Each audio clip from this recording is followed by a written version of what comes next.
Big Boobs the EMT.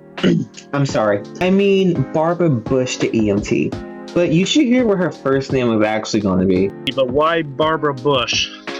I have no idea. I won't even tell you what they were going to call me at first. Oh, please. They were going to call me Connie, and my last name was going to be Lingus. So I guess Barbara Bush was a... Very creative. Her role was to be the eye candy on the medic team, basically to give viewers a reason to call for puppies. And by viewers, I mean Jerry Lawler. The most notable thing from her tenure in WWE was her feud with Hall of Famer and then Women's Champion, Ivory, who would berate and tear off her top whenever she had the chance.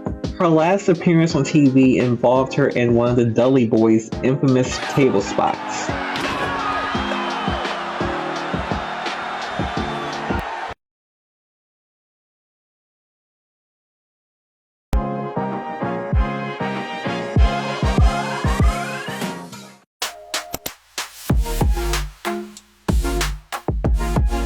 A woman dressed as a ninja in a black bodysuit helped Raven retain his hardcore championship. This led to a feud with the ninja and Raven against Crash Holly and future Hall of Famer Molly Holly.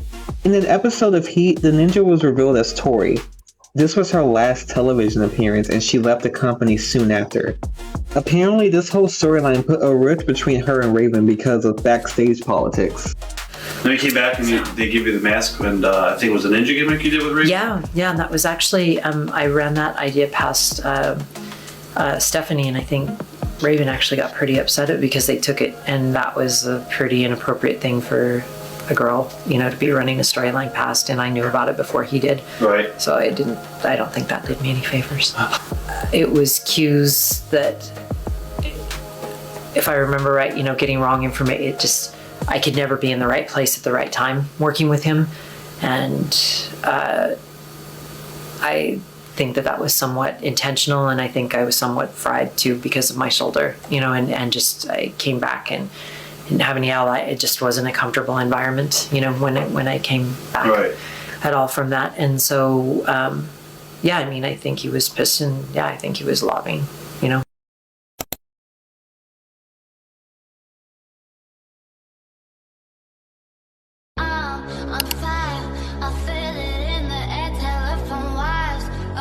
Before coming to WWE as Mrs. Cleavage, Mariana competed in bodybuilding contests and even went on to win the middleweight class at the British Columbia Championships in 1997.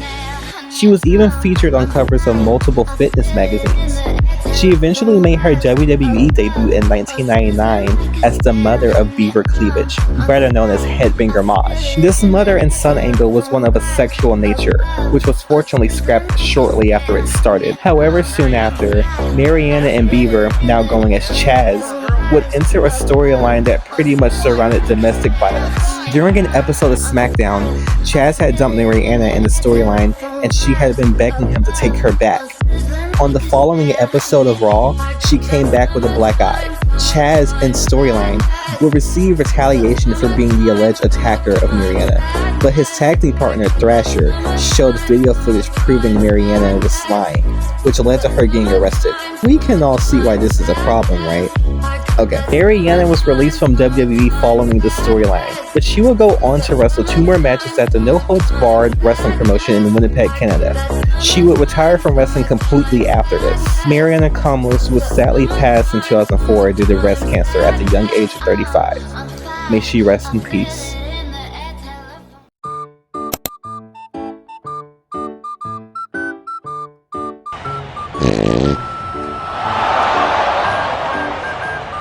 Just wanted to lighten up the mood a bit. For whatever reason, our technical submission queen Natalya was subjected to an all aboard the Toot Toot train gimmick in 2012. I'm guessing this is one of Vince's great ideas from the great year of 2012. It was definitely a comic relief, but this was pure child's play. Here's what Natalya had to say about it. I remember with that idea, when the writer came out of the production meeting, he made it very clear this was not his idea.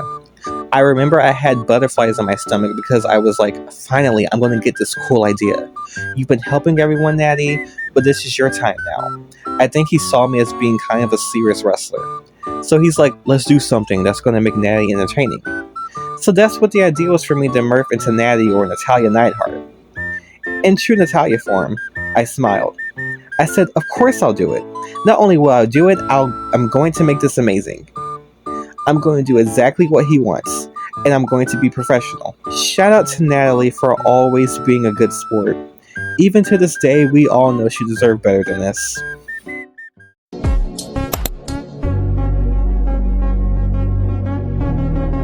Karen Lynn Maurer performed as a fitness instructor, a part of the McMahon-Hemsley faction. She would cut non-televised promos body-shaming audience members before debuting on TV as Stephanie McMahon's personal trainer on SmackDown.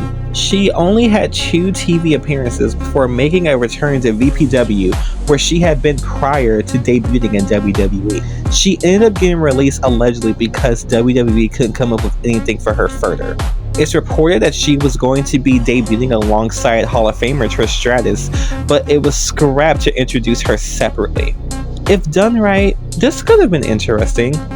Not sure if I want to see Trish go on a body shaming spree, but you know, it was the Attitude Era.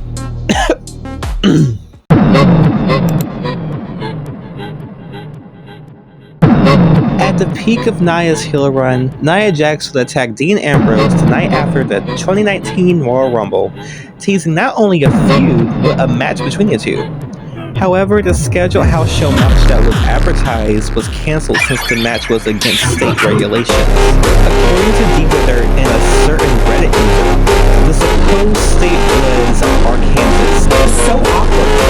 And I just felt so bad. Not awkward with him, it was just awkward. The whole thing was awkward in general. And I just felt so bad. And I was just like, I'm sorry. He was like, I don't want to hit you. Like, I think that's so... To me, I'm not the kind of person to where, like... in a wrestling thing, like, I just don't think I should be able to hit somebody and they don't get hit back. They had booked, they had, like, advertised us on the live event, having him back. And I was like, what the heck is going on here? I was like, are we doing this? And I thought at first I was like, it's kind of cool to do intergender matches. Like, that would be actually super cool if we can go that route. And if anybody who's amazing and has like an incredible resume, it's John. Yeah. But I'm like, does he want to do this? Is this where we're going? And then I don't know what happened. Somebody said like the state that we were supposed to be working in didn't allow intergender matches or something like that. I don't know. And then it just went away. It just went away. You know what this is.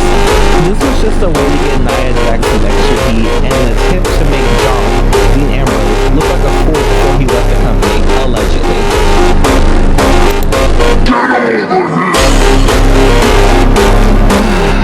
They did my girl so dirty. But that's a whole other video. Neil Dashwood, also known as Emma, suffered a back injury in 2016 and had to go on hiatus to recover from surgery. A few months later, the audience began receiving vignettes of Emelina, reminiscent of Sable, Candice Michelle, and the Cat. February 11th, 2017, she made her long-awaited return, giving a sensational promo. For 17 weeks, you have waited for the makeover of Emma to Emelina. Now you'll see the makeover from Emelina to Emma.